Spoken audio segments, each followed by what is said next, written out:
여러분 안녕하세요. 오늘은 출애굽기 12장 여러분과 함께 공부하도록 하겠습니다. 출애굽기 12장의 구조는 크게 다섯 단계로 이루어져 있습니다. 먼저 1절부터 2절까지, 20절까지 하나님께서 이제 모세와 아론을 부르셔서 말씀하십니다. 유월절을 어떻게 지켜라. 유월절 규례에 대해서 말씀하시고요. 21절에서 28절은 이제 하나님께서 말씀하신 대로 이제 모세가 이제 이스라엘의 장로들에게 전합니다. 첫 유월절을 이렇게 준수하라. 하나님 명령하신 대로 그대로 전하죠. 그리고 이스라엘 백성들이 그 유월절을 준수하였다라는 그런 내용입니다. 29절에서 36절은 이제 드디어 10번째 재앙, 하나님의 멸하는 자, 하나님의 죽음의 천사가 애굽을 심판합니다. 하나님이 심판하시는 거죠. 그 대리자로서 멸하는 자, 죽음의 천사를 보내시는 거예요. 그래서 애굽에 있는 모든 짐승의 첫 새끼, 그리고 사람의 장자, 그리고 애굽에 그들이 믿는 모든 신들까지 하나님께서 심판하십니다. 그 내용이 29절에서 36절에 있고요. 애굽에게는 재앙이고 심판이지만 어린 양의 희생, 그 어린 양의 피 안에 거하던 이스라엘 백성들은 구원받는, 그 은혜를 받는 그런 이렇게 대조적으로 그런 이야기가 펼쳐져 있습니다. 37절에서 42절은 이제 출애굽을 탈출합니다. 출애굽을 탈출할 때 내쫓겼다 이런 표현을 하지만 사실은 승리자로서, 전쟁에서의 승리자로서 영광의 탈출을 하게 되는 것입니다. 43절에서 51절 마지막은요, 이제 유월절을 어떻게 지킬 것인지 거류인들, 이제 종으로 삼았던 사람들, 이런 사람들까지도 유월절을 지키기 위해서 어떤 규례를 이제 지켜야 될지를 하나님이 추가적으로 말씀하시는 그런 내용입니다. 자, 유월절 사건에 대해서 간단하게 정리하고 넘어가도록 하겠습니다. 유월절은요, 사단과 죄인을 심판하신 그런 날입니다. 애굽의 노예로 있었던 이스라엘입니다. 이스라엘이 애굽의 노예, 세상의 노예로 있었습니다. 그 세상은 어떤 세상입니까? 각종 이방신들, 각종 우상을 믿었던 그런 사회였었고요. 심지어는 짐승들, 동물들까지 신성시 여기고 또한 이제 우상으로 섬겼고요. 그렇게 이제 우상의 문화, 그리고 도덕적으로 타락해 있던 그런 문화 속에서 살던 이스라엘 백성들은 그들의 노예로 돼 있었다. 그러니까 사단적인 그런 문화 가운데 노예로 있었다라고 우리가 볼 수가 있겠습니다. 이 이스라엘을 구출해내는 사건, 출애굽의 사건은요, 구원해내는 사건은 죄의 노예로 있던 세상에 섞여서 살던 우리 크리스천들, 그러나 이제 하나님께 선택하셔서 구원해낸 그런 오늘날의 성도들을 뜻합니다. 그 예표적인 구약의 사건이죠. 구약의 구원이고 또 우리는 신약의 구원, 예수 그리스도로 말미암아 구원받습니다. 자, 이때 애굽은 완전하게 하나님으로부터 애굽 사람들과 모든 것들, 그리고 그들이 믿었던 모든 것들, 그들이 사랑했던 모든 것들이 심판을 받아요. 심지어는 그들 신까지도 심판을 받죠. 마지막 날 최후의 심판 때 하나님께서는 온 인류뿐만 아니라 불신자들뿐만 아니라 이 세상에 있는 모든 것을 심판하십니다. 그리고 공중 권세 잡았던 사단의 세력까지 심판하십니다. 자, 그렇게 우리가 이해를 하시면 되겠습니다. 자, 또한 유월절 사건은요, 죄인의 구원을 위한 어린 양의 희생 사건이다. 네, 이스라엘 백성들을 구원해내는데요, 하나님께서 한 가지 방법을 그들에게 주시죠. 그것은 1년 된 흠없는 어린 양, 순양을 잡아서 그의 피를 좌우 문설주와 인방에 발라라. 그리고 그 안에 있는 자는 누구든지 살 것이다. 그게 비록 히브리인이든지 히브리인과 섞여서 사는 이방인이라 할지라도 그 안에 있으면 살 것이다. 이렇게 구원의 방법을 하나님께서 주시는 것이었습니다. 사실은 히브리인이어서 그들이 구원받은 게 아니에요. 히브리인이어서 죽음을 면한 것이 아닙니다. 히브리인 가운데도 한 사람이라도 그 문 밖에 나간 사람은요, 죽음을 당할 것이다. 그렇게 말씀하셨습니다. 히브리 아닌 사람도 그 문 안에 있으면 구원을 받았습니다. 그렇죠? 혈통으로 구원받는 것이 아니라 하나님이 주어주신 그 구원의 방법, 바로 하나님의 은혜로 구원을 받은 거예요. 어린 양의 희생이었죠. 하나님의 은혜는. 자, 이 어린 양의 희생은 바로 예수님을 예표합니다. 예수님의 피, 십자가의 피, 그것을 믿는 자마다 영생을 얻으리라. 자, 오늘날 크리스천들은, 오늘날 선택받은 민족들은 바로 예수님으로 말미암아 구원을 받는다. 과거에는, 구약 시대에는 이스라엘에게 있어서 유월절은 어린 양의 희생이었지만, 예수님께서는 유월절 마지막 유월절 밤에 성만찬을 나누시면서 말씀하시잖아요. 떡을 찢으시면서 받아 먹으라. 이것은 너희를 위하는 내 몸이다. 또 포도주를 따르시면서 제자들에게 나눠주시면서 받아 마시라 말씀하시죠. 너를 위한 피다. 그렇게 말씀하시잖아요. 그렇게 주 예수의 몸과 피를 먹고 마시는 자마다 구원을 받는 거예요. 그것을 믿는 자마다. 마찬가지로 유월절에 하나님이 제정하셨던 법이 바로 그것입니다. 어린 양을 구워서, 어린 양을 잡아서 그 피를 바르고 또한 어린 양을 먹도록 그렇게 하나님이 제정하신 것입니다. 이것이 바로 이스라엘의 히브리인의 유월절이다. 이 어린 양의 희생은요, 아담과 하와가 죄를 범하고 나서 이제 하나님의 낯을 피하고 하나님께 가까이 가지 못합니다. 그랬을 때 하나님께서 그들에게 은혜를 주시는데, 그 벌거벗은 몸을 하나님이 가려주시는데요. 자, 그 최초의 희생인, 어린 양을, 짐승을 잡아서 그 가죽옷으로 그들을 입혔다. 이렇게 말씀하십니다. 이게 최초의 희생입니다. 그 희생으로 말미암아 그들의 죄의 수치감을 가리웠습니다. 이것을 너무나 잘 안 아벨은 훗날 하나님께 예배를 드릴 때, 제사를 지낼 때 바로 어린 양의 희생으로 죄의 용서에 대한 믿음으로 드렸던 것이 바로 우리 창세기 4장에 나타나 있죠. 가인은 그렇게 하지 못했었고요. 이렇게 피 흘림이 없은즉 죄사함이 없느니라 라고 성경은 말하고 있습니다. 이 어린 양의 희생은 죄를 속하는, 죄를 용서하는, 대신 그 어린 양이 죽게 되는 그런 하나님의 죄 용서하는 그런 방법이다. 그렇게 하나님이 제정하셨죠. 그게 나중에 예수님을 다 예표하는 사건이다. 우리가 그렇게 믿어야 될 줄 믿습니다. 자, 예수의 희생을 통한 성도의 구원을 최종 목표로 달려가는 구속사적인 사건입니다. 이 유월절 사건은요. 그리고 예수 희생 사건의 예표라고 제가 말씀드렸었고요. 구약의 출애굽은요, 이스라엘 민족의 구원뿐만 아니라 오늘날 우리 모두를 위한 구원 사역의 한 과정입니다. 구약의 유월절로 딱 끝나는 게 아니에요. 그 유월절은 예수 그리스도로 이어지는 겁니다. 완전한 구원.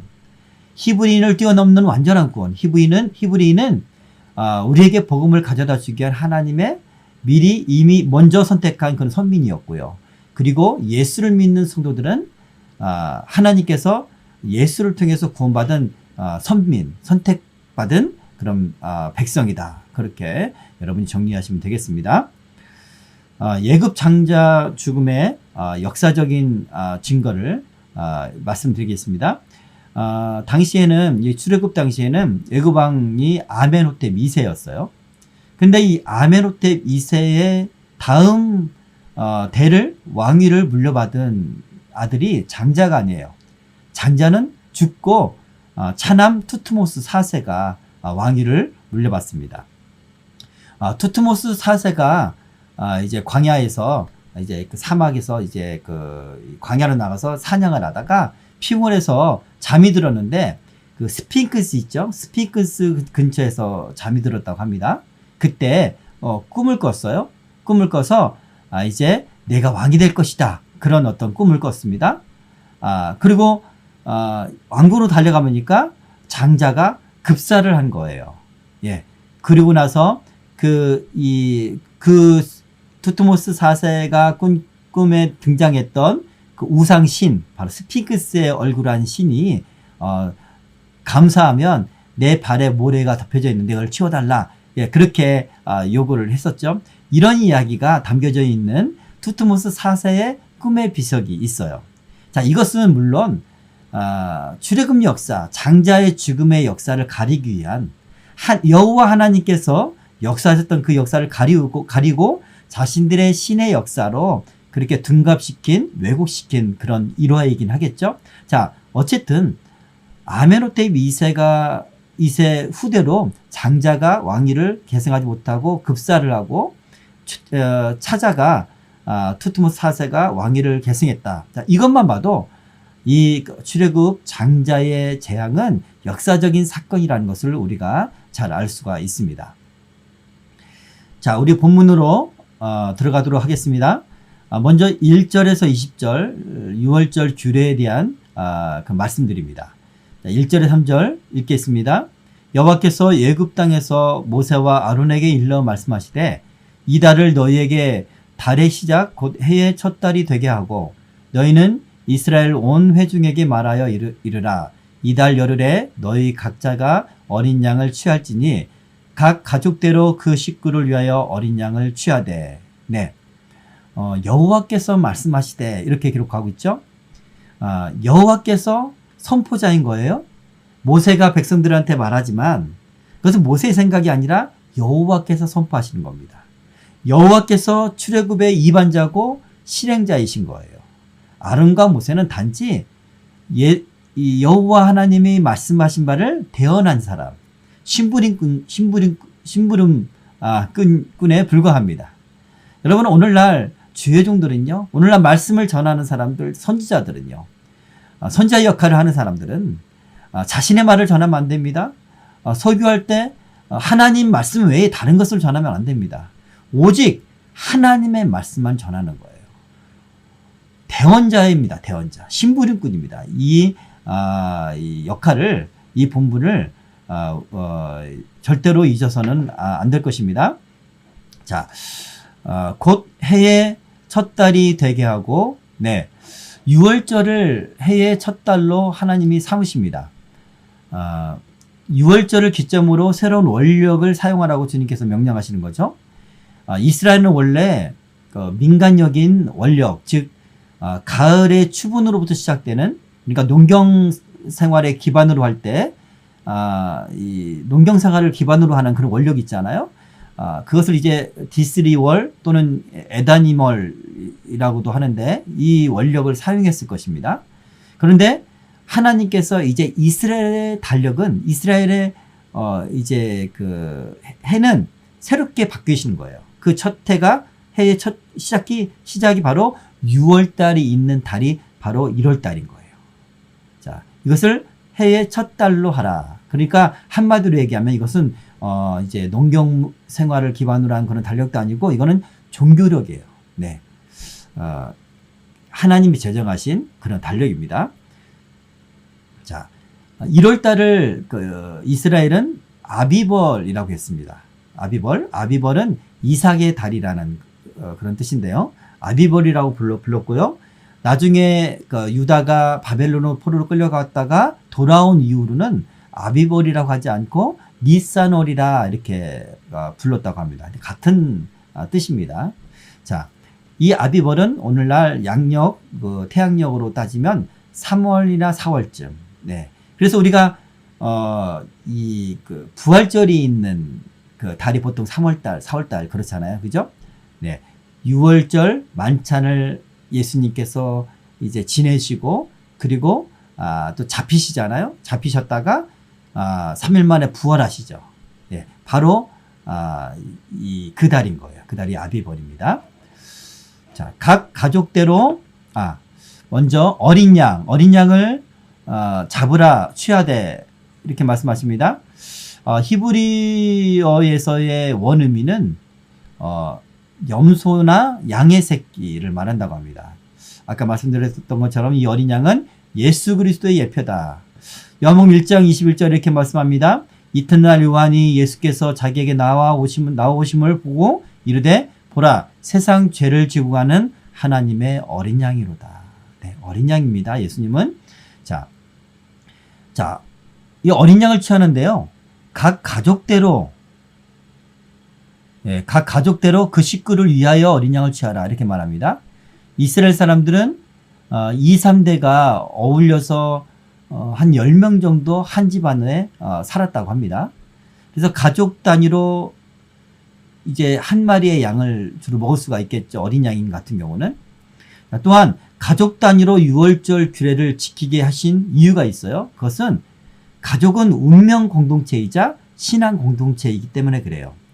물론 오늘날 우리 크리스천들의 가족은 사실은 신앙 그러니까 가족 내에 믿지 않는 그런 가정도 있지만 우리가 그런 면에서 유대인들처럼 이 말씀의 정신처럼 오늘날의 우리 가정을 신앙 공동체로 예수로 구원받은 선민, 하나의 선민, 영적인 그런 공동체로 우리가 가족을 먼저 전도하는 것이 중요하리라고 생각을 합니다. 자, 그렇게 가족 단위로 먹으라고 했어요. 신앙 공동체이기 때문에, 영적 공동체이기 때문에. 또한 그렇게 각 가족대로 먹으라는 것은 무분별한 혼합을 금했기 때문입니다. 네. 그 다음 4절부터 한번 4절부터 읽어보도록 할까요?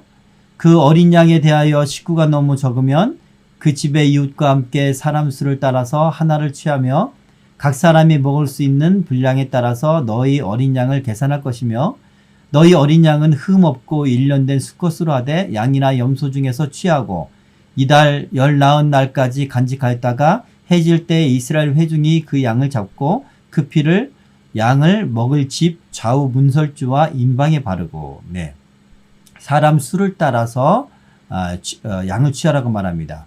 각 사람이 먹을 수 있는 분량에 따라서 취하라고 하는 거죠. 이 말은 뭐냐면 모든 개인이 다 먹어야 된다는 거예요. 한 사람 빠짐없이. 그렇죠?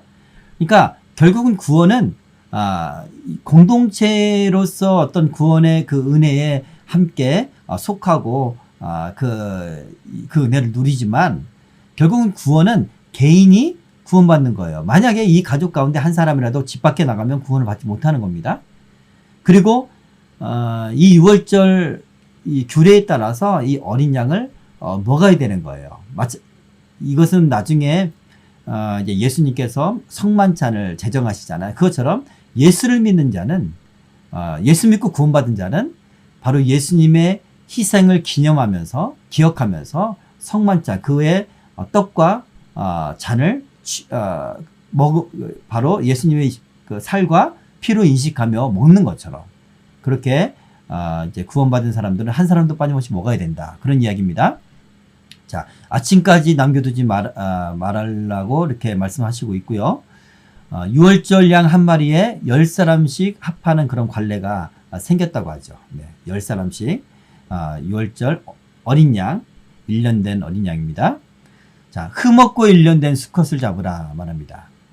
흠없고 1년 된 것은 왜 흠없는 것이냐면 절대 거룩하시며 본질상 죄인과 엄격히 구분되어 조금의 더러움도 없으신 그 예수님을 상징하기 때문에 그래요. 예수님은 흠이 없으신 분이었어요. 죄가 없으신 분이었어요. 그러나 죄인이 달려야 될 나무에 달리신 거예요. 성경이 말하죠. 나무에 달린 자마다 하나님께 저주받은 자다. 나무에 달린 자는 하나님께 저주받은 자예요. 아주 심각한 죄 때문에 저주받은 자가 나무에 달려 죽임을 당하는 거예요. 그게 구약 성경의 그 말씀입니다. 그러나 예수님께서는 바로 나무에 달려 죽으신 거예요. 하나님께 저주를 받은 겁니다. 아주 극악한 그 죄인이 달려 죽어야 될 그 나무에 하나님께 저주받아 죽어야 되는데 예수님 달려 죽으셨어요. 그렇죠? 흠없는 죄가 없으신 분인데 그랬다는 뜻은 바로 우리 죄인을 대신해서 죽으시기 위해서 그랬다는 것을 우리가 잘 알 수가 있습니다. 죄가 없는 자만이 죄 있는 자를 대신할 수가 있는 겁니다. 자, 그래서 흠없는 어린 양을 잡아라 그렇게 말합니다. 하나님은 거룩하시기 때문에 우리도 거룩해야 됩니다. 죄가 씻음으로 말미암아.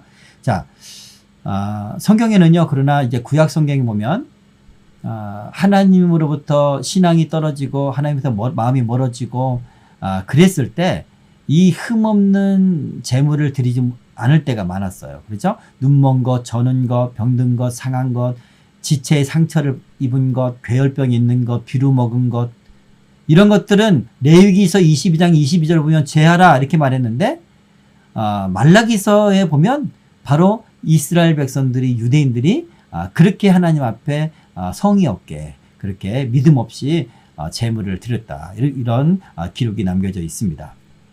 자, 1년으로 제한한 이유가 있습니다. 그것은 1년이 가장 성장 상태가 좋고 육질이 좋아서 제물로서 합당한 가장 가치가 좋은 그런 때라고 합니다.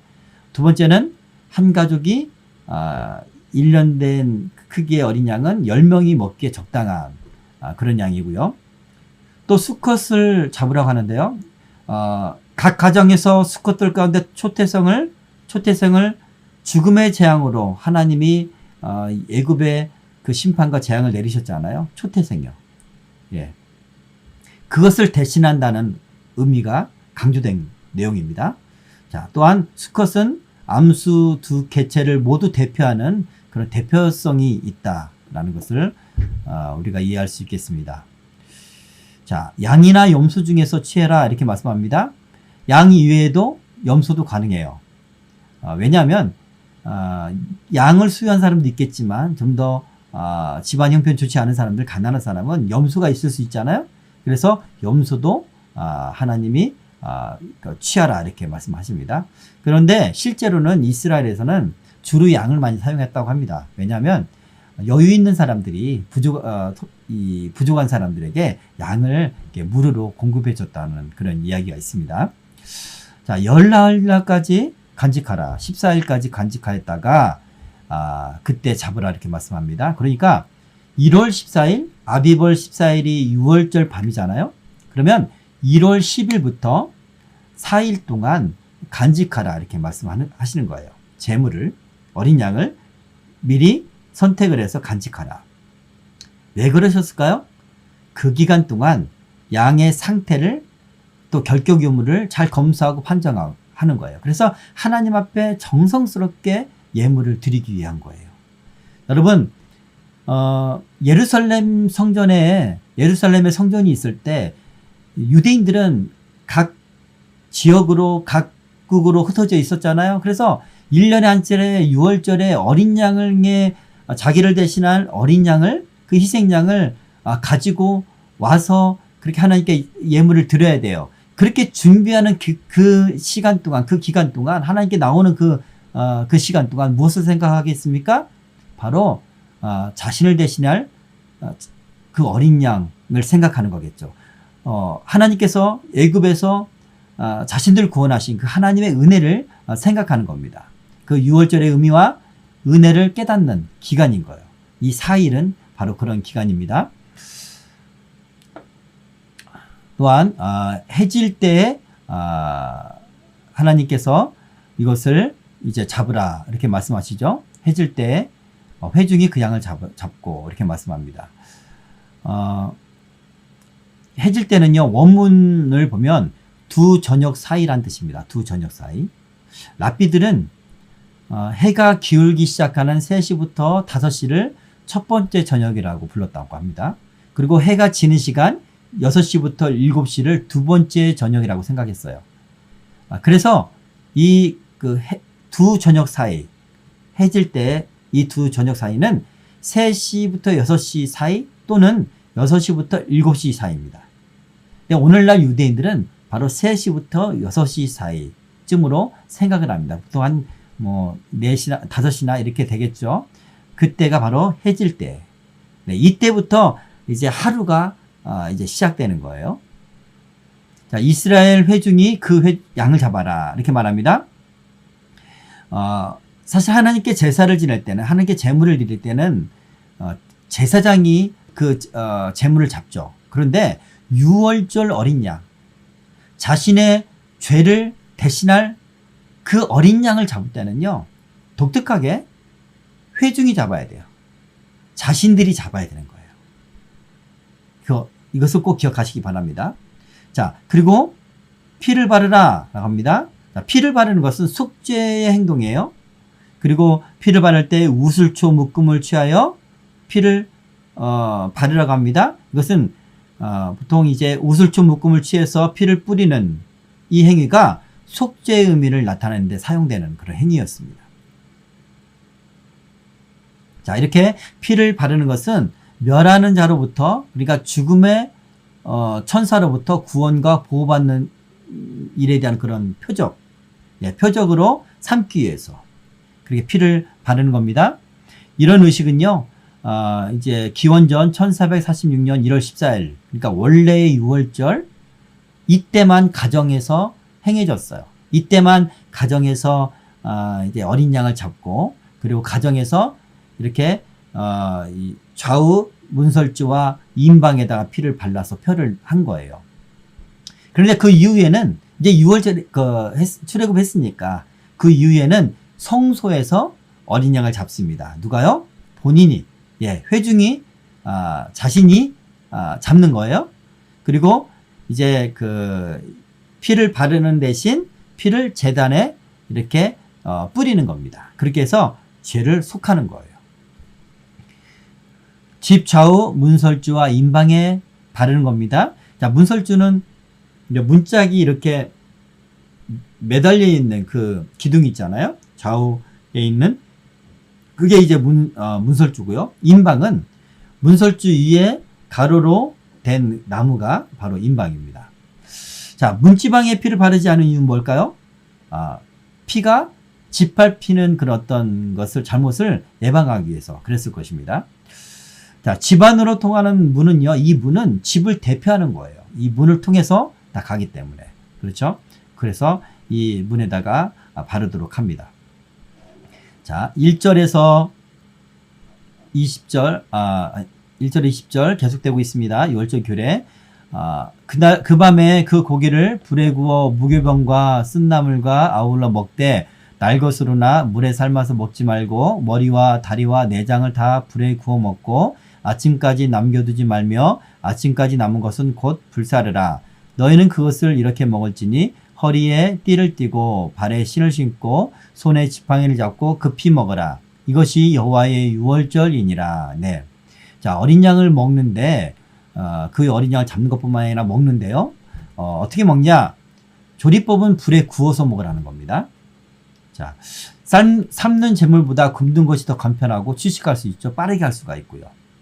그리고 불에 태우는 것은 부정한 것을 완전히 일수한다는 그런 의미를 담고 있습니다.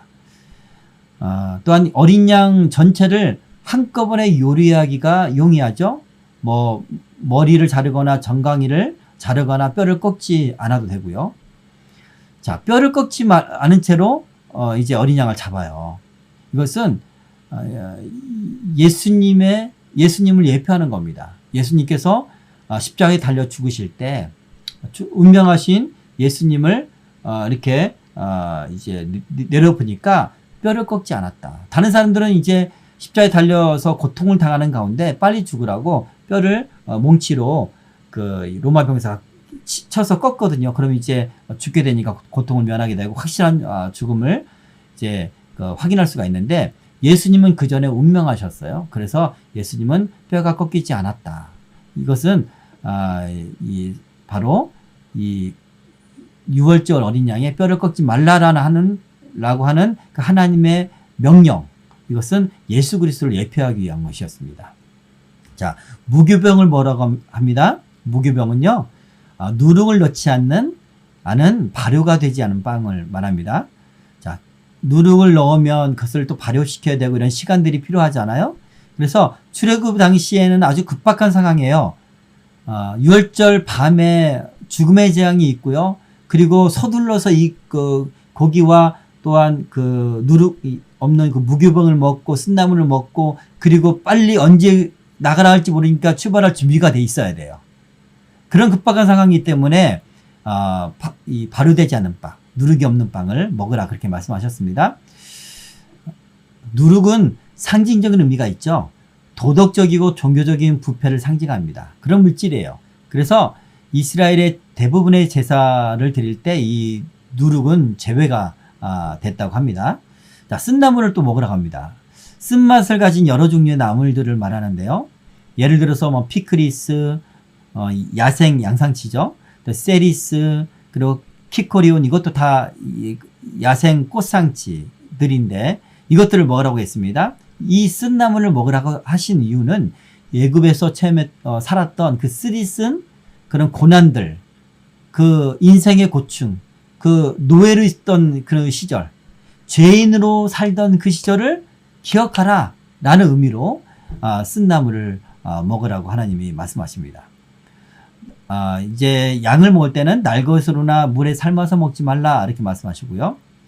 날고기를 먹는 행위는요, 고대 이방 우상 종교에서 주로 그런 관습에서 행해졌는데, 디오니소스 또 바커스를 숭배하는 이 디오니소스가 그리스인가요? 바커스는 로마 어떤 신화에 나오나요? 예, 술의 신이라고 하죠. 네, 어쨌든 그 우상 숭배 관습에서 이렇게 날것을 먹는 그런 행위가 있었다고 하죠. 자, 물에 삶아 먹는 식생활 역시도 이방 풍습이고요. 애굽 식사 풍습을 답습하는 행위예요. 그렇기 때문에 하나님이 아마도 불에 여러 가지 이유가 있긴 하겠지만 아까처럼 모든 죄를 일수하는 그런 의미도 있고, 자, 그렇게 불에 구워 먹어라 이렇게 말씀하십니다.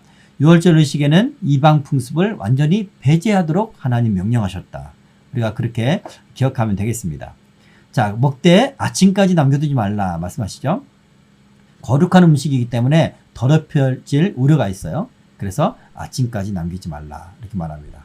허리에 띠를 띠고 발에 신을 신고 지팡이를 잡고 급히 먹으라. 아주 중요한 말씀입니다. 허리에 띠를 떼라. 자, 출애굽 명령이 언제 어느 순간에 내려질지 몰라요. 그런 상황에서 곧바로 떠날 수 있도록 철저하게 준비하라는 거예요. 허리에 띠를 띈다는 것은 나갈 준비를 하는 거예요. 준비 태세를 하는 겁니다. 그렇죠? 그리고 신속하게, 매사에 신속하게 나갈 수 있도록 준비를 하는 겁니다. 자, 급히 먹으라. 쫓기듯이 황급히 그렇게 행동하는 것을 의미하고요. 자, 이것은 오늘날 영적 싸움을 하는 성도들의 기본적인 삶의 태세도 이래야 되는 거예요.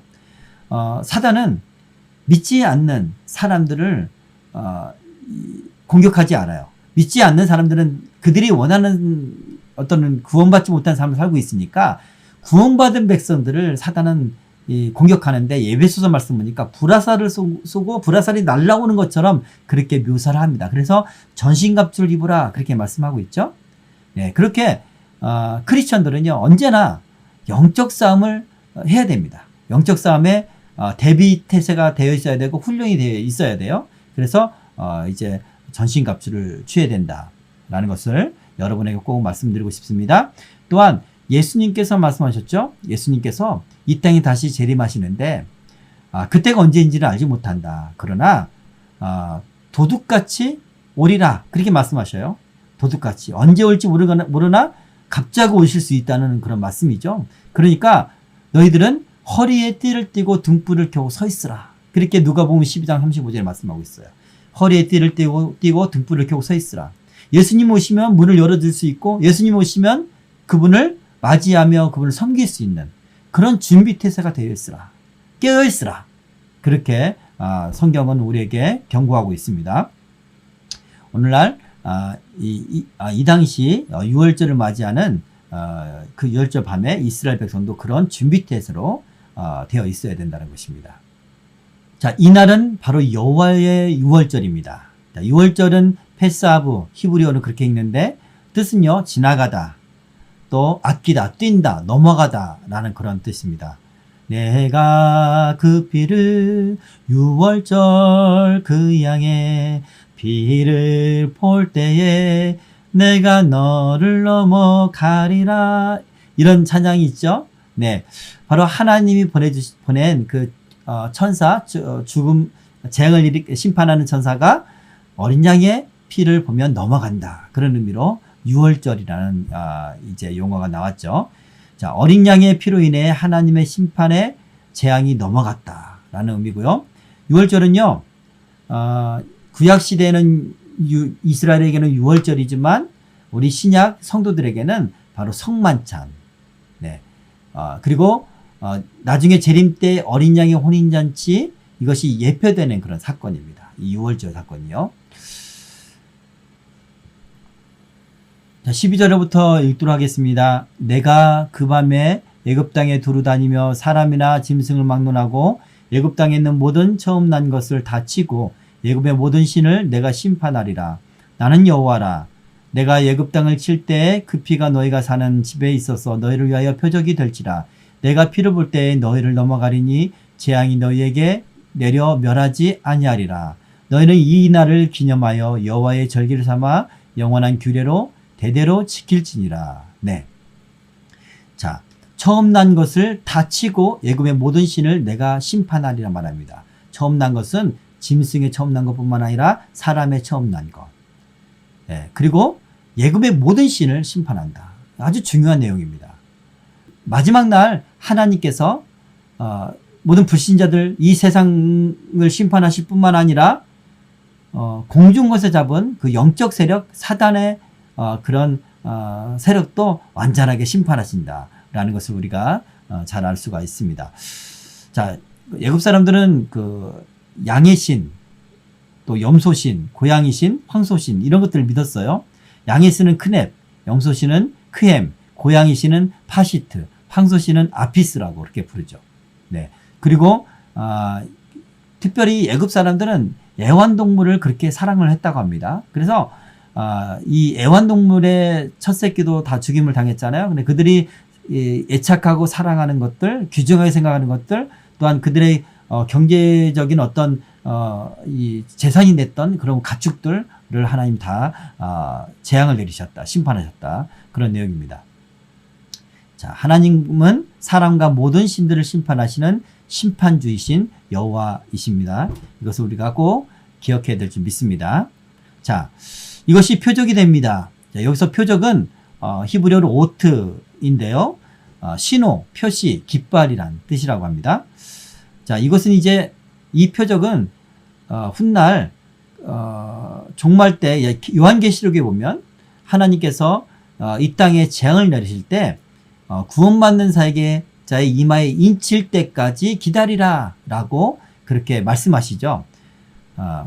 또한 이제 에스겔서에 보면 에스겔서에 하나님께서 이제 그 남쪽 유다가 무너질 때 이제 바벨론에 의해서 이제 심판을 받는 거잖아요. 그럴 때 이런 말씀하십니다.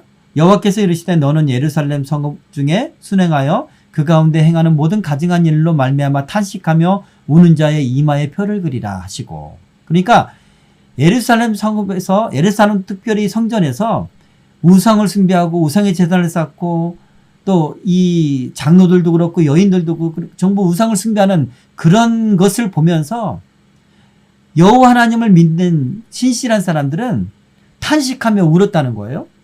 그렇게 여호와를 위해서 탄식하며 울었던 사람들, 그런 사람들의 이마에 표를 그리라 이렇게 말합니다.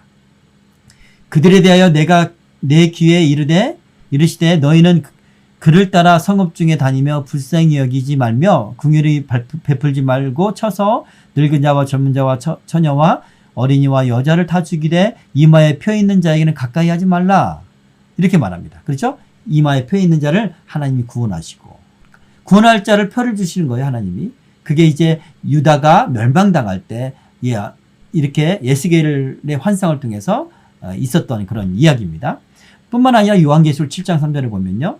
이르되 우리가 우리 하나님의 종들의 이마에 인치기까지 땅이나 바다나 나무들을 해하지 말라 하더라.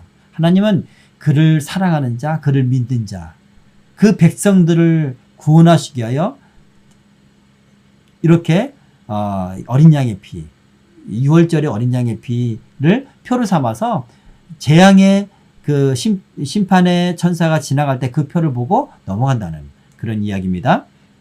자, 그것이 이제 표적이죠. 내가 그 피를 볼 때 너희를 넘어가리니 라고 말씀합니다. 자, 희생양의 피, 대속의 피가 있는 집은 더 이상 죽음이 요구가 되지 않아요. 왜? 어린 양이 대신 죽었으니까.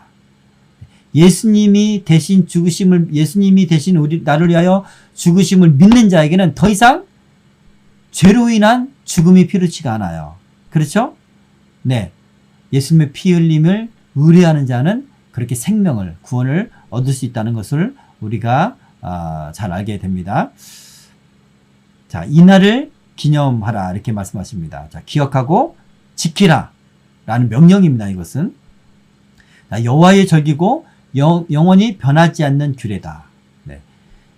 아까도 말씀드렸지만 신약 성도들은 유월절 참된 어린 양이신 예수 그리스도의 성만찬을 기념하죠.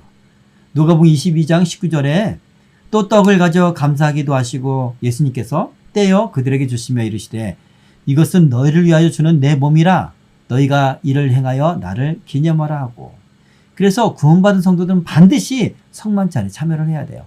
이것을 기억하고 기념하고 행하라 주님께서 명령을 하신 겁니다.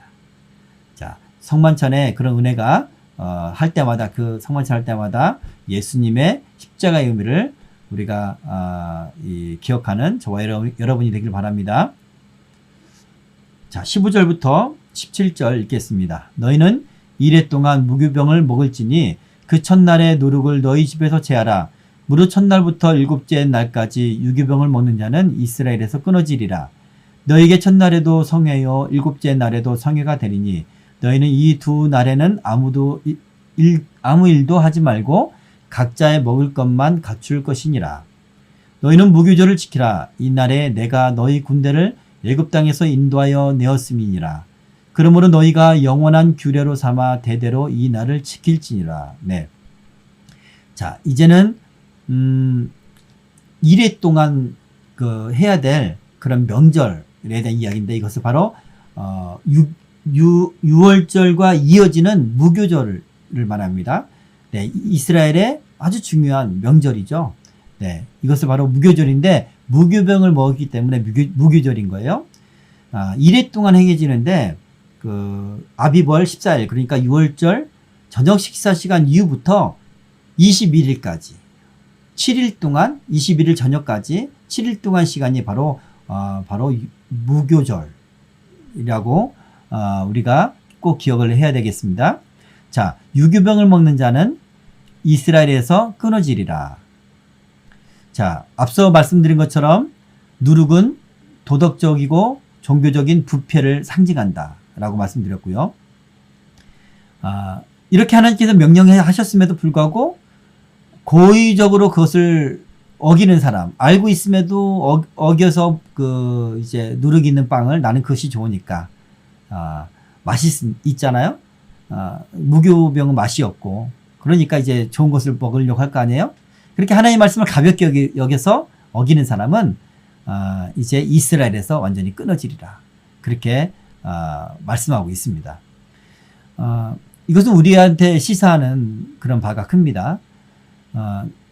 구원받은 백성들은요, 어떤 그런 세상적인 그런 즐거움과 세상적인 쾌락과 이런 것으로 말미암아 타락하면 안 돼요. 도덕적으로 타락해도 안 되고요. 또한 종교적으로, 영적으로 부패해도 타락해도 안 되는 거예요. 그랬을 때 우리가 비록 처음에는 예수를 믿고 구원을 받았지만, 이 구원은 우리가 예수를 믿고 있는 그런 상황일 때만 이 구원이 유효한 거예요. 그런데 우리가 예수를 믿었지만 우리가 타락하고 죄가 우리가 들어오고 세속적으로 살고, 그렇게 되면 우리의 영이 우리의 중심이 예수님에 대한 믿음이 약해지기 시작해요. 그리고 믿음을 잃을 수가 있어요. 그러면 어떻게 됩니까? 예수를 믿지 않으니까, 의심하게 되니까 어떻게 돼요? 구원받지 못하게 되겠죠. 완전히 구원받은 공동체에서 끊어지는 결과를 초래하는 것입니다. 예수님도 말씀하셨어요. 예, 집을 지을 때 반석 위에 지으라 라고 말씀하십니다. 반석 위에. 이 모래 위에 지은 집은 어떻게 됩니까? 비가 오거나 창수가 나면 흔들리고 무너지게 되죠. 이것은 바로 이 집이라는 것은 바로 믿음을 얘기하는 거고요. 그리고 반석은 뭐냐면 행함을 말하는 거예요. 우리가 의로운 행위, 또 믿음의 행위로 살아야지, 부패하지 않고 타락하지 않고 살아야지. 우리가 죄를 지으면서 나는 믿는다고 하면 그 죄로 말미암아서 하나님과 관계가 멀어지고, 하나님과 관계가 멀어지고 성령께서 근심하시고 성령께서 역사하시지 않으면 우리가 믿음을 잃게 돼요. 그러면 처음 믿었던 사람조차도 믿음을 잃게 되는 그런 경우를 많이 보게 됩니다. 예수 믿었다가 배반하는 사람이 많이 있잖아요. 그죠? 자, 그런 것처럼 이렇게 이스라엘 백성들은 반드시 무교병을 먹어야 된다. 그렇게 우리가 이해할 수가 있겠습니다. 자, 이날은 바로 성회로 지킵니다. 이 성회라는 것은 거룩한 집회를 말하고요. 여호와를 예배하기 위해서 모인 집회를 말하는 겁니다. 이때는 음식 장만하는 것 외에는 일체의 노동을 하지 않았어요. 안식일 규례하고 비슷하죠. 이스라엘 사람들의 안식일 규례는 음식조차도 만들면 안 되는 거였지만, 그 무교절 기간에는 음식은 만들어도 돼요. 그리고 이제 다른 노동은 이제 하지 않도록 그렇게 규정했습니다. 자, 이것은 이제 단순히 노동을 하지 않는 것에 의미가 있는 것이 아니라 하나님의 뜻과 하나님의 구원 사역을 회상하라. 그리고 그분께 영광 돌리는 날로 7일을 지켜라. 온전하게 지켜라. 그렇게 이제 첫째 날과 마지막을 성회로 그렇게 지키라. 그렇게 말씀하시고 있죠. 자, 이것을 무교절이라고 합니다. 무교절은 이스라엘을 애굽에서 황급히 빠져나오게 하신 하나님의 구원 사역을 기념하는 날. 그렇게 우리가 기억합니다. 자, 이날은, 이 무교절은 좁은 의미로는요 1월 15일이에요. 그러니까 1월 14일 날 밤에 6월절 밤, 그때 장자의 죽음이 있고 이스라엘은 구원을 받잖아요. 그리고 새벽에 이르러서 이들이 떠납니다. 바로 그날이 바로 무교절인 거예요. 1월 15일. 네. 그렇게 이게 좁은 의미로는 1월 15일이고요. 넓은 의미로는 일주일 21일까지 7일을 가리킵니다. 너희는 무교절을 지키라. 이날에 내가 너희 군대를 애굽 땅에서 인도하여 내었습니다. 이렇게 말씀합니다. 하나님께서 이스라엘을 너희 군대다 이렇게 말합니다. 이스라엘은 이제 노예 상태가 더 이상 아닙니다. 하나님께 구원받은 사람들은 이제 하나님의 여호와의 군대가 된 거예요. 오늘날 구원받은 성도들도 더 이상의 죄의 노예가 되어 있지 않고 구원받은 사람들은 이제 영적 군사가 되어야 될 줄 믿습니다. 제가 앞서 말씀드린 것처럼 예배소 말씀처럼 전신갑주를 취하는 그런 군사가 다 되시길 바랍니다. 18절부터 20절까지 읽겠습니다. 첫째 달 그 달 열 나은 날 저녁부터 21일 저녁까지 너희는 무교병을 먹을 것이요. 이래 동안 누룩이 너희 집에서 발견되지 아니하도록 하라. 무릇 유교병을 먹는 자는 타국인이든지 본국에서 난 자든지 막론하고 이스라엘 회중에서 끊어지리니 너희는 아무 유교물이든지 먹지 말고 너희 모든 유하는 곳에서 무교병을 먹을지니라. 네. 타국인이나 본국에서 난 자들이나 막론하고, 그러니까 이스라엘 사람들과 함께 동거하면서 동거하던 그런 이방 출신들, 그런 사람이든지 아니면 태어날 때부터 이스라엘 사람으로 태어난 사람이든지 누구나 똑같이 이 기간 동안에는 유교물을 먹지 말라 그렇게 말합니다. 네. 이제 21절에서 28절은요, 앞서 20절까지는 여호와께서 모세와 아론에게 6월절 규례에 대해서 말씀하시는 그런 내용이고요. 명령하신 내용이고요. 21절에서 28절은 이제 모세가 이스라엘 장로들에게 그것을 전달하고 또 이스라엘 사람들이 그것을 지키는 내용이에요. 자, 간단하게 한번 보도록 하겠습니다. 읽어보진 않고요. 여러분 쭉 21절부터 함께 보도록 할까요? 자, 22절에 보니까 우슬초 묶음을 가져다가 이제 피를 담아서 적셔서 이제 좌우 설주와 임방에다 발랐죠. 여기서 이 우슬초는요, 애굽이나 시리아에 자라는 그 꽃 박하의 일종이라고 말합니다. 그렇게 주장하는 사람이 있고요. 또는 예굽이나 팔레스틴 광야 등지에서 많이 자라는 풍조목일 가능성이 있다. 그래서 후자일 그런 가능성이 많다라고 학자들은 말합니다. 자, 이 우슬초는 주로 무엇을 정화시키거나 더러워진 것을 깨끗하게 정결케 하는 그런 성질을 수유한 것으로 여겨졌습니다. 이제 성전에서 각종 정결 예식의 도구로 사용됐다라고 우리가 잘 알고 있습니다. 우슬초 많이 들어보셨죠? 자, 한 사람도 자기 집 문 밖에 나가지 말라 이렇게 말씀합니다. 자, 구원은 오직 어린 양 피 안에 있을 때만 받게 되는 거예요. 예수 안에 있을 때만 구원을 받는 겁니다. 예수 바깥에 나가면 예수를 믿지 않고 다른 구원은 절대로 없습니다. 오직 예수. 오늘날 오직 예수 하면 세상 사람은 싫어하죠. 그러나 이것이 진리입니다. 이것이 하나님의 구원 방법인 거예요. 자, 어린 양의 피 바깥에 나간 사람은 그 사람이 이스라엘 사람이라 할지라도 비록 그 아무리 의로운 행위로 착한 사람이라 할지라도 구원 받지 못합니다. 23절을 볼까요? 23절을 보면 여호와께서 그 문을 넘으시고 멸하는 자에게 너희 집에 들어가서 너희를 치지 못하게 하실 것임이라 이렇게 말씀하고 있어요. 자, 하나님께서 친히 심판하시고 하나님께서 지나가신다고 앞서에서는 그렇게 말씀하셨는데 또 이 23절 보니까 멸하는 자가 간다고 그래요. 바로 하나님이 치시고 하나님이 명령하신 것이기 때문에 주체자는 하나님입니다. 주체는 그 대신 이제 하나님의 명령을 따라서 이제 그 죽음의 천사가 이 일을 행하는 거예요. 대리하는 거죠. 자, 히브리서 11장 28절에 보면 죽음의 천사다 이렇게 말하고 있고요. 시편 78편 49절에 보면 고난을 전달하며 벌하는 사자라는 그런 용어가 등장합니다. 하나님의 심판을 대행하는 천사를 말하고요. 마지막 때 이 지상을 심판할 때, 이 재앙을 내릴 때 하나님의 천사들이 하나님의 그 심판을 대행하는 것을 우리가 잘 볼 수가 있습니다.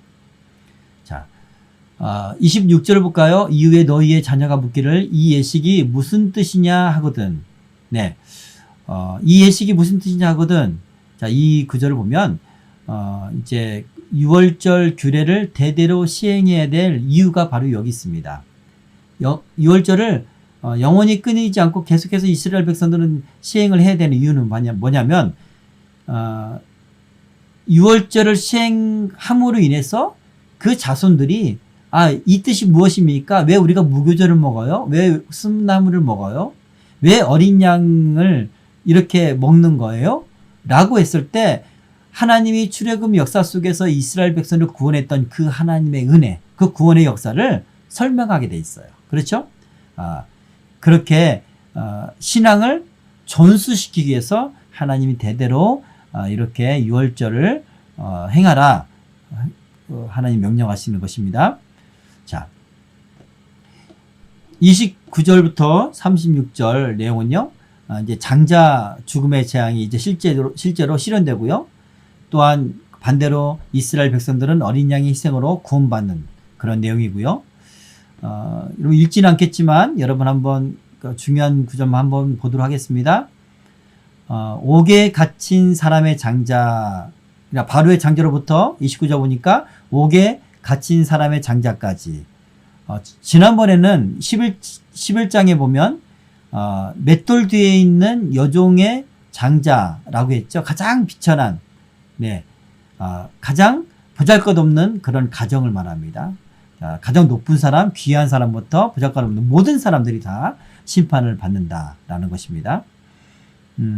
그날의 죽임을 당하지 아니한 집이 하나도 없었음이라. 재앙의 대상이 전 예굽이라는 거예요. 좀 불쌍한 사람, 좀 가난한 사람 예외가 없다는 거예요. 다 죄인이기 때문에, 다 부패한 사람들이기 때문에 예외가 없습니다. 마지막 때도 마찬가지일 겁니다. 그 모든 사람들이 심판을 당합니다. 자, 밤에 바로가 모세와 아론을 불러서 한밤중에 바로가 모세와 아론을 긴급하게 호출합니다. 그렇죠? 이번 재앙이 바로에게는 너무나 큰 충격이었어요. 그래서 도저히 이제 더 이상 버틸 수 없는 그런 상황이에요. 그래서 어서 나가라 그렇게 바로가 한밤중에 부르는 거예요. 한밤중에. 보통 아침에 이제 이 바로가 부른 것도 아니고 모세와 아론이 바로에게 나갔었죠. 아침에 뭐 애국 강가에 나갔었는데 이날은 바로가 한밤중에 부릅니다. 그 한밤중에 애굽 전역에 큰 애국 소리가 났기 때문이죠. 네. 우리가 다 죽은 자가 되도다. 정녕 우리가 모두 죽게 되었다. 라는 뜻이죠. 자, 재촉하여 떠나라. 이렇게 말합니다. 자, 재촉하다. 압력을 넣었다라는 그런 뜻이고요. 당시 애굽 사람들은 이스라엘 사람들을 계속 묶어두고 있으면 지금은 장자들만 죽지만 이제는 우리 모두가 다 죽게 될 것이다. 그렇게 생각했을 겁니다. 네. 자, 발효되지 못한 반죽 담은 그릇을 옷에 싸서 어깨에 매니라. 네. 발효되지 않은 그런 반죽을 이제 속옷 말고 속옷 위에 입는 그 옷에 대충 이렇게 쌓아서 어깨에 매서 갔다는 것은 급하게 애굽을 출발하게 되었다. 그냥 밤에 불렀죠. 밤에 불러서 나가라 했으니까 그때 이제 출발 명령이 떨어졌을 거예요. 네. 35절에서 36절은요. 이제 이스라엘 자손들이 하나님이 말씀하신 대로 이제 애굽 사람들한테 은금 패물을 구하고요. 애굽 사람들의 은혜를 입게 되는 그런 내용인데 여기 11장에 하나님 명령하셨던 그런 내용인데요. 지금 여기도 등장하죠. 요 상황은 출발할 때 열 번째 장자의 죽음이 끝나고 나서 이렇게 은금 패물을 구했다는 내용이 아닙니다. 은금 패물은 이미 9번째 재앙이 끝나고 이제 얻었고요. 그리고 지금 다시 한번 그것을 언급하고 있는 그런 내용입니다. 마지막 재앙이 있을 때 막 애곡하고 급하게 나오는 그런 상황인데 은금 패물을 구하고 또 그것을 이제 은혜롭게 선한 마음으로 주는 그런 상황이라고 우리가 볼 수 없겠죠. 네, 37절에서 42절은 이제 출애굽하는 탈출하는 그런 장면인데 쫓겨나는 거예요.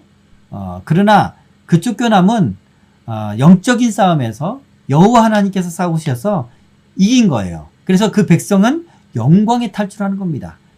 이들은 심판을 받고 이스라엘 사람들은 구원받고 하나님 승리하셔서 붙들어들려고 했던 그 바로가 이제는 남아있지 말고 떠나라. 그렇게 해서 이제 탈출하는 거기 때문에 영광의 탈출이다. 그렇게 볼 수가 있습니다. 마지막 날 하나님께서 이 지구를 심판하실 거 아닙니까? 이 지구에 재앙이 있을 것입니다. 인간으로 보면 인본주의적으로 보면 이 마지막 최후의 심판은 피하고 싶은 거고 이것은 인간으로 보면 비판적인 거예요. 인간들은 싫어하는 거예요. 그렇지만 예수를 믿는 사람들 입장에서는 영광의 날이에요. 영광의 날. 우리는 하나님 앞에 구원을 받고 그리고 예수 그리스도가 이 땅의 왕이 되는 그런 영광의 날이 바로 최후의 심판 날입니다. 자, 몇 구절을 좀 볼까요? 라암셋을 떠나서 숫곳에 이릅니다. 자, 이 숫곳은 오두막집이라는 뜻인데요. 라암셋이 이제 이스라엘 사람들이 기거했던 곳이니까 그 라암셋에서 떠나서 첫 번째 도착한 장소가 바로 숫곳이다. 네, 그 다음에 이제 숫곳에서 이제 다음 장에 등장하겠지만 에담으로 이제 나아가게 되는 거죠. 자, 몇 명이 나갑니까? 60만 가량이 출애굽했습니다. 이 60만은 20세 이상 군인으로 참전할 수 있는 연령대입니다. 남자들만. 그렇게 계산한 근사치가 60만 명이다. 60만 가량이 됩니다. 시내산에서 더 정확하게 계수를 했는데요. 그때는 60만 3,550명이었다고 합니다. 이제 20세 이상의 남자들만. 자, 그래서 이제 여자와 아이들까지 다 합산하면 대략 200만 정도가 출애굽했을 것이다 라고 우리가 짐작할 수가 있습니다. 처음에 애굽에 들어갈 때는 야곱과 그 가족이 70명이었죠. 근데 70명에서 430년이 흘렀는데 200만 명의 인구가 되었어요. 이것은 아주 급격한 그런 증가예요. 인구 증가죠. 그래서 하나님의 생육하고 번성케 하신 하나님의 특별한 은혜고 축복입니다. 큰 민족을 이루겠다고 하신 아브라함에게 창세기 15장에 약속하셨던 것처럼 그것을 하나님이 실천하시고 약속을 지키신 그런 내용이라 우리가 볼 수가 있습니다. 자, 38절 수많은 잡족과 양과 소와 심이 많은 가축이 그동안 함께 있었으며, 네, 수많은 잡족이 함께 있었습니다. 혈연적 교류로 이스라엘 백성과 섞여 살던 외국인도 있었을 것이고, 그리고 이런 그 함께 섞여서 살던 이 외국인들에 대한 언급은 민수기 11장 4절에도 섞여 사는 무리가 문제를 일으키는 내용이 있죠. 이렇게 섞여 살았었고요. 또한 여호와의 신앙으로 이제 개종한 그런 이방인 무리, 애굽 사람들도 있겠고 다른 어떤 이방인도 있겠죠. 여호와 하나님께서 10가지의 재앙을 내리시면서 하나님 살아계심을 알고 그렇게 개종한 사람들이 있었을 것입니다. 또한 하나님의 백성 이스라엘 사람들을 위해서 나무를 패며 물을 깃던 사람들, 즉 노예, 그들을 위해서 봉사하던 사람들도 있었습니다. 그리고 애굽 사람들의 애굽 바로의 폭정에서 벗어나기를 희망하는 옛날 그 히소스 왕조 때의 셈족, 그 셈족의 잔류민들이 애굽에 있었을 거 아니에요? 그 사람들도 섞여서 이제 함께 출애굽했을 것이다. 이렇게 우리가 생각할 수 있겠습니다. 이것을 이제 수많은 잡족이다. 이렇게 성경은 표현하고 있어요. 네, 40절. 이스라엘 자손이 애굽에 거주한 지 430년이라. 네, 애굽에 체류했던 기간은 BC, 그러니까 기원전 1876년부터 1446년이다. 이렇게 학자들은 말하고 있습니다. 자, 그리고 43절부터 51절은요, 이제 마지막으로 6월절에 대한 추가 규례에 대한 이야기입니다. 몇 가지만 살펴보도록 할게요. 43절, 이방 사람은 먹지 못할 것이나 이렇게 말하는데, 여기서 이방 사람들은 할례를 거부한 외국 사람들을 말합니다. 네. 할례는 하나님의 거룩한 언약의 표시죠. 네, 이것을 거부한, 신앙이 없이, 믿음이 없이 이렇게 함께 있는 사람은 먹지 못할 것이다. 그렇게 말하는 거고요. 자, 각 사람이 돈으로 산 종, 이스라엘 내에도 노예가 있었다는 얘기죠. 종이 있었다는 겁니다. 노예가 있었고 매매도 가능했다. 그리고 이스라엘 내에서도 이런 사람들은 이스라엘 사람 중에서도 가장 비천한 신분입니다. 그렇죠? 그러나 그들도 그렇게 비천한 신분이라 할지라도 기본적인 권리, 즉 종교적인 권리, 또 인격적인 권리가 보장되어 있었다고 그렇게 말하고요. 심한 학대도 할 수가 없었습니다. 또한 매매할 때 표를 붙이지 않았다고 그래요. 자, 할례를 통해서 신분상의 한계를 극복하고 하나님의 친백성이 될 수 있었습니다. 이런 신분이라 할지라도. 네. 우리가 믿음으로 구원을 받는 것처럼 신앙의 고백으로 구약 시대 때도 이스라엘의 공동체, 그 선민의 공동체에 들어갈 수 있었다.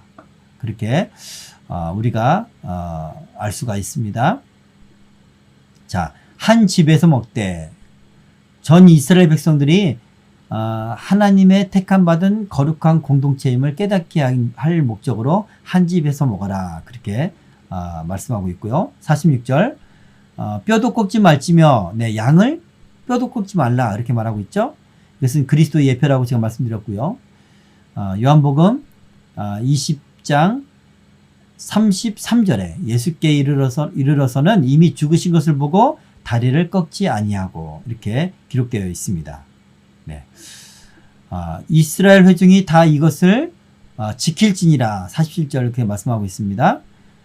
이스라엘 모든 회중이 유월절을 지켜야 된다는 말씀입니다. 마찬가지로 구원받은 모든 성도들은 예수님께서 제정하신 성만찬을 지켜야 되는 거예요. 고린도전서 11장 24절에 축사하시고 떼어 이르시되 이것은 너희를 위하여 위하는 내 몸이니 이것을 행하여 나를 기념하라 하시고, 기념하라 그렇게 명령하시죠.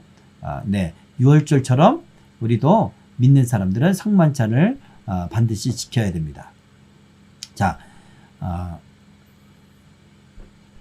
49절, 본토인에게나 너희 중에 거류하는 이방인에게나 이 법이 동일하니라 하셨으므로. 네, 유월절 규례는 이 규례는 혈통적으로 순수한 히브리인 또는 할례를 통해 취득한 후천적인 선민이든지 다 모든 조건이 똑같다, 동일하다, 적용된다, 그렇게 말하는 것입니다. 구원의 조건과 성만찬에 참여하는 조건은 모든 만민에게 동일합니다. 모든 만민이 오직 예수를 믿고 바로 예수 안에 거하면 그 성만찬에 참여할 수 있다라는 그런 이야기입니다. 자, 오늘 성경 공부한 내용을 요약하도록 하겠습니다. 예수 그리스도는 하나님의 백성을 구원하시기 위한 흠없는 유월절 어린 양이셨습니다. 그렇죠? 구약 성도들에게는 어린 양의 을 희생시켜서 구원하셨지만 오늘날은 영원한 이제 다시는 어린 양의 희생이 필요 없는 단 한 번의 제물이 되신 예수님, 참된 어린 양이신 예수님의 피로 그 피를 믿는 자마다 우리가 심판을 면하게 되는 겁니다. 그리고 구원받는 것입니다. 자, 두 번째, 하나님은 애굽 사람들과 애굽의 모든 신들을 심판하셨듯 마지막 때에 불신자들과 사단의 세력들을 심판하십니다. 네, 마지막 최후 심판은요, 이 지상에 있는 사람들, 이 지상에 있는 모든 짐승들만 심판받는 게 아닙니다. 예, 영적인 모든 세력들, 사단의 세력까지 다 심판을 받고 지옥불에 떨어지는 거예요. 네. 세 번째, 구원받은 이스라엘 백성들은 허리띠를 띠고 발에 신을 신고 지팡이를 잡은 채 유월절 고기와 함께 무기봉과 쓴나물을 급하게 먹어야 했습니다. 네. 구원받은 이스라엘 백성들은 무교절을 지킬 때, 이 출애굽을 행할 때, 구원받는 그 순간, 세상으로부터 자신들을 억압하고 잡았던 그 세속으로부터 탈출할 때 어떻게 했습니까? 쓴나물을 먹었어요. 네, 죄인으로 있을 때, 그 땅에 있을 때 겪었던 그런 영적인 고통, 그것을 기억하는 거죠. 그것을 기억해서 쓴나물을 먹었습니다. 그리고 무교병을 먹었습니다. 네, 세상의 즐거움과 세상의 어떤 타락상, 이것을 완전히 다 버리고, 다 제해버리고 거룩하게 구별된 그런 상태로 이제 출발하는 거예요. 더 이상 애굽 사람이 아니죠. 애굽의 문화를 다 떨쳐버리고 출발하는 겁니다. 그렇죠? 급하게. 예. 무기물도 먹을 수 없었던 이유는 발효시킬 수 없는 그런 급박한 상황이었죠. 우리 또한 마찬가지입니다. 예수님이 언제 오실지 알지 못합니다. 예수님이 지금까지 안 오셨는데 뭐 100년, 200년 후에 오시겠지 하고 나는 세속적인 삶, 세상과 걸쳐서 사는 그런 삶을 살다가 갑자기 예수님 모시면 어떻게 하겠습니까? 성도들은요, 예수님이 지금 당장 오실 것처럼, 지금 당장 예굽을 떠나라 그렇게 명령하실 것처럼 우리는 세상의 즐거움을 버리고 사는 삶을 살아야 돼요. 예. 무교병을 먹는 그런 삶을 살아야 됩니다. 그런 뜻으로 우리가 이해를 했으면 좋겠습니다. 구약 성경의 이 유월절 사건은 바로 예수 그리스도의 구원 사건을 예표하는 거고요. 그리고 이 출애굽 사건, 그 무교절에 이스라엘 백성들이 허리띠를 띠고 이제 그 신을 신고 급하게 쓴나물과 무교 먹던 그 사건은, 그 이야기는 오늘날 예수님의 재림을 준비해야 될 우리 크리스천들의 겸비된 상태를 말하는 것입니다. 저와 여러분이 오늘 말씀을 잘 읽고 말세를 살아갈 때 그렇게 겸비된, 준비된, 깨어있는 그런 삶을 살기를 바랍니다. 이것으로 오늘 출애굽기 12장 마치도록 하겠습니다. 감사합니다.